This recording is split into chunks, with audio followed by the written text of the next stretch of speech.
Hello everyone, मैं प्रवीण विजयवर्गीय आप सभी का स्वागत करता हूँ physics class by Praveen sir में। तो बच्चों, जैसा कि हम लोग जानते हैं कि मैं एस.सी. वर्मा सर की जो बुक है सेमीकंडक्टर, उसके क्वेश्चंस यहाँ पर सॉल्व कर रहा हूँ। और मैंने सारे क्वेश्चंस यहाँ पर सॉल्व करने की कोशिश की है, चाहे वो सॉल्व एग्जाम्पल हो, ओके, अनसॉल्व क्वेश्चंस हो, या फिर ऑब्जेक्टिव 1 और ऑब्जेक्टिव 2। तो अब जो क्वेश्चन मैं यहाँ पर डिस्कस करने जा रहा हूँ वो है ऑब्जेक्टिव 1 का क्वेश्चन नंबर 7। ओके, सो देखिए, इफ़ द क्वेश्चन क्या कहता है, if the two ends of a PN junction, तो again this question is based on the PN junction are joined by a wire. तो ये पीएन जंक्शन है, यहाँ पर मैं इसको ड्रॉ कर देता हूँ पहले। So this is the PN junction, ये यहाँ पर depletion layer, this is P side, this is an side, और आपने इसको एक वायर से यहाँ पर कनेक्ट कर दिया है। ठीक है, ओके।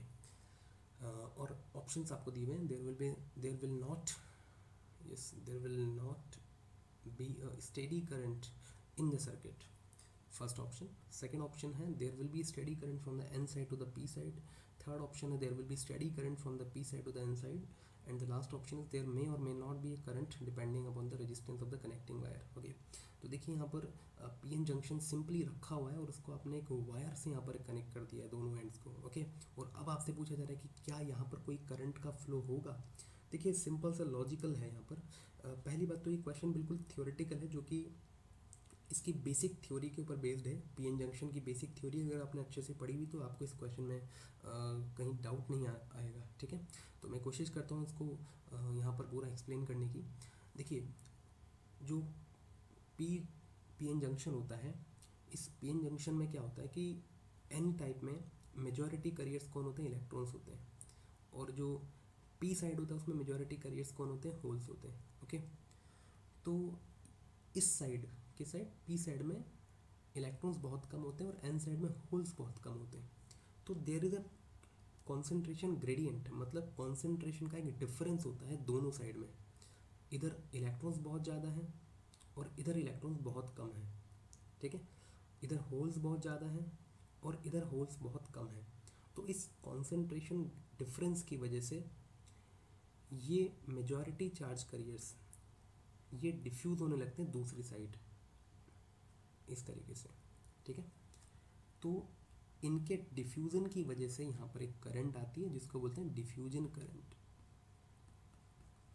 ठीक है, तो इस डिफ्यूजन करंट की अगर अपन डायरेक्शन देखें तो सिंपल सा है कि इलेक्ट्रॉन्स चूँकि एन से पी की तरफ जा रहा है, तो करंट की जो डायरेक्शन आएगी उसके अपोजिट आ जाएगी, मतलब डिफ्यूजन करंट की डायरेक्शन हो जाएगी फ्रॉम पी टू एन। मैं यहाँ पर इसको मेंशन कर देता हूँ, पी टू एन।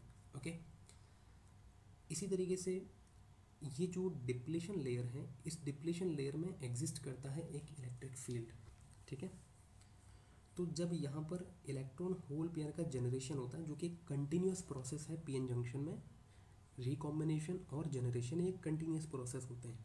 ठीक है, तो जब इस डिप्लीशन लेयर में कहीं पर भी कोई इलेक्ट्रॉन होल पेयर जनरेट होता है, तो एक इलेक्ट्रिक फील्ड जो कि यहाँ पर एग्जिस्ट कर रहा है ना, किस तरफ, इस तरीके से, लाइक दिस, ये इलेक्ट्रिक फील्ड की डायरेक्शन है। तो जैसे ही यहाँ पर कहाँ डिप्लीशन लेयर में एक इलेक्ट्रॉन होल पेयर जनरेट होता है, तो इलेक्ट्रॉन इलेक्ट्रिक फील्ड के अपोजिट भागते हैं। मतलब इलेक्ट्रिक फील्ड चूँकि इधर है तो इलेक्ट्रॉन भागेंगे इस तरफ और होल्स भागते हैं इस तरफ। ये कब हो रहा है, जब कोई इलेक्ट्रॉन होल पेयर जनरेट हो रहा है डिप्लीशन लेयर में। ओके, तो इनकी वजह से ये जो इलेक्ट्रॉन होल पेयर जनरेट हुआ डिप्लीशन लेयर में, इनकी वजह से एक और करंट आती है जिसको बोलते हैं ड्रिफ्ट करंट। ठीक है, अब अगर आप ध्यान से देखें तो चूँकि इलेक्ट्रॉन इस तरफ जा रहा है, तो जो ड्रिफ्ट करंट आएगी वो आएगी इस तरफ। ओके, तो इसकी जो डायरेक्शन हो जाएगी वो हो जाएगी एन से पी। और किसी भी इंस्टेंट पर अगर आप देखें तो इस पीएन जंक्शन में फ्लो होने वाली करंट जो होती है, नेट करंट, वो इन दोनों के एल्जेब्रिक सम के बराबर होती है। चूँकि डायरेक्शन अपोजिट है तो आप यहाँ पर माइनस लगा देंगे। ओके, इस तरीके से टोटल करंट फ्लो होती है किसमें, पीएन जंक्शन में। ठीक है, तो जब यहाँ पर कोई बाइसिंग नहीं की जाती पीएन जंक्शन की, मतलब आपने कोई वोल्टेज नहीं लगाया हुआ होता है, तो डिफ्यूजन करंट और ड्रिफ्ट करंट दोनों बराबर होती है, एंड दैट इज़ वाई जो नेट करंट आपको मिलती है वो मिलती है जीरो। ये कब होता है? जब कोई बाइसिंग आपने नहीं की हुई है तो तब।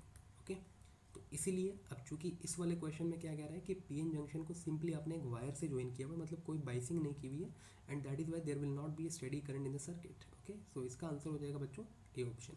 ठीक है, अब देखो इसको आप लॉजिकली भी समझ सकते हो भाई कि एक पीएन जंक्शन अगर मान लीजिए मैंने बना दिया, ठीक है, और उसको ऐसे रख करके छोड़ दिया, और मैंने अगर उसको वायर से कनेक्ट कर दिया दोनों एंड्स को, तो उसमें करंट फ्लो होने लग जाए, वो भी हमेशा फ्लो हो, क्या ये पॉसिबल है? ये तो हो ही नहीं सकता, अदरवाइज एनर्जी कंजर्वेशन का वायलेशन हो जाएगा, क्योंकि आपने यहाँ पर सिंपली इसको बना करके छोड़ दिया और वायर से कनेक्ट कर दिया और कंटिन्यूसली आपको करंट मिलती जा रही है। ओके, तो ये तो एनर्जी कंजर्वेशन का वायलेशन है कि आपने कोई एनर्जी इनपुट नहीं की लेकिन आपको कंटिन्यूसली एनर्जी आउटपुट मिलते ही चले जा रहा है। Okay, so that is why this is very simple question जो कि थ्योरी के ऊपर बेस्ड है कि there will not be steady current in the circuit. ठीक है, तो आई होप दैट आपको ये वीडियो पसंद आया हो तो then please like this video and subscribe my channel. Thank you very much.